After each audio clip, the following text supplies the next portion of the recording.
Question principale. Je reconnais maintenant le député de Matane-Matapédia. Madame la Présidente, l'État du Québec est laïque. C'est par ces mots que s'ouvre la loi sur la laïcité.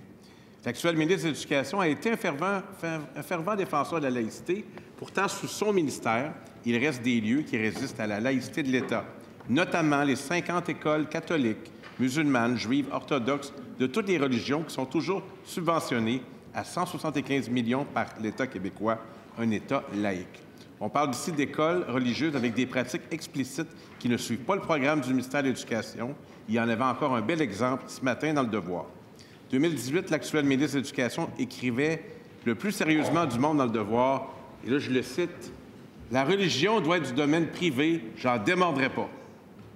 L'occasion lui est donnée de réagir. Ma question est simple, est-ce que le ministre de l'Éducation s'engage, comme nous le souhaitons, à mettre fin au financement public des écoles religieuses au Québec?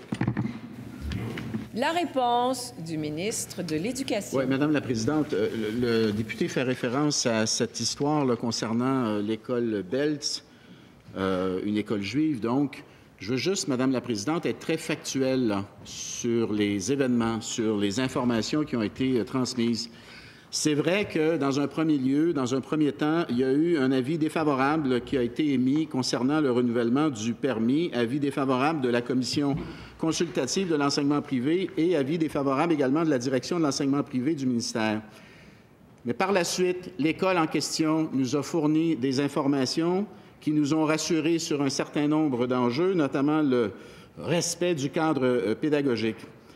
Alors, la décision à ce moment-là qui a été prise, c'est de respecter la recommandation positive, parce qu'une fois que les informations nous ont été transmises, le ministère, la direction de l'enseignement privé du ministère a émis un avis favorable au renouvellement du permis.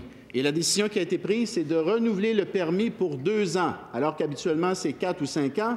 Là, on renouvelle pour 2 ans. Et, Madame la Présidente, on va bien évidemment surveiller la situation, accompagner l'école, et dans 2 ans, on va s'assurer que tout est respecté. Première complémentaire. Madame la Présidente, ça, c'est un cas, mais il y en a 49 autres qui reçoivent près de 200 millions de dollars pour un enseignement où la religion est au cœur du projet éducatif. On ne suit pas les matières comme les autres élèves du Québec, puis on accepte ça. C'est évident que le ministre se conforme aux règles actuelles. Ce qu'on lui dit, c'est arrêter de financer des écoles religieuses. Comment pouvez-vous être crédible avec la loi 21 si, sur l'enseignement de la religion dans les écoles, vous continuez de les financer pour 200 millions? Vous allez chercher cet argent, vous le mettez dans le réseau public et vous êtes cohérent avec votre volonté d'avoir un État. Je vous rappelle qu'on s'adresse à la présidence et la réponse nous viendra du ministre responsable de la laïcité.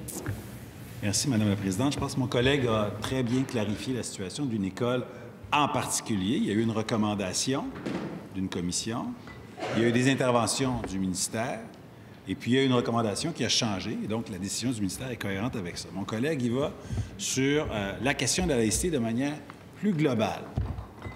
La loi 21 qu'on a votée, je pense que c'est un acquis social extrêmement important. D'ailleurs, la semaine dernière, j'ai déposé ici un projet de loi dans le but de renouveler la clause dérogatoire pour préserver le consensus social. Je comprends qu'il y en a qui trouvent qu'on est allé beaucoup trop loin, d'autres qui trouvent qu'on n'est pas allé assez loin. Je pense qu'on est à la bonne place en ce moment pour préserver la neutralité de l'État et la laïcité au Québec. Deuxième complémentaire. Madame la Présidente, c'est une question de cohérence. On a pris beaucoup de temps pour adopter la loi 21. C'était un enjeu important au Québec. Mais là, il y a d'autres secteurs où on fait fi de la laïcité et l'État finance pour près de 200 millions de dollars des écoles où, au cœur de l'enseignement éducatif des jeunes, la priorité du premier ministre, c'est la religion. Ça ne peut pas durer. Il y a une façon d'y arriver. On retire le financement, la communauté financera. Alors, notre position Parti québécois, c'est de mettre fin à ce financement. C'est clair. Je ne comprends pas pourquoi on s'attarde, encore une fois, à maintenir la religion. La réponse du ministre responsable de la laïcité. Madame la Présidente, mon collègue, après qu'il n'y ait plus le micro, dit « beau recul ». Il n'y a aucun recul. Je m'excuse, là, c'est faux. Il n'y a aucun recul. On a fait une avancée exceptionnelle, puis le Parti québécois est dans une position difficile pour nous faire la leçon, là, parce que sur la question de la laïcité, il y avait un consensus québécois. Ils auraient pu régler la situation en 2014. Ils ont choisi d'instrumentaliser cette question-là, d'aller en élection, d'essayer de coincer les Québécois. Puis les Québécois, bien écoutez, ils ont décidé de les congédier. Puis nous avons réglé la situation en adoptant la loi 21, la loi sur la laïcité, On a amené un consensus social. C'est un acquis maintenant pour lequel les Québécois ne veulent pas reculer. J'espère qu'ils vont appuyer le projet de loi pour renouveler la clause dérogatoire parce que c'est sur des droits parlementaires. C'est aux Québécois à aménager la laïcité au Québec.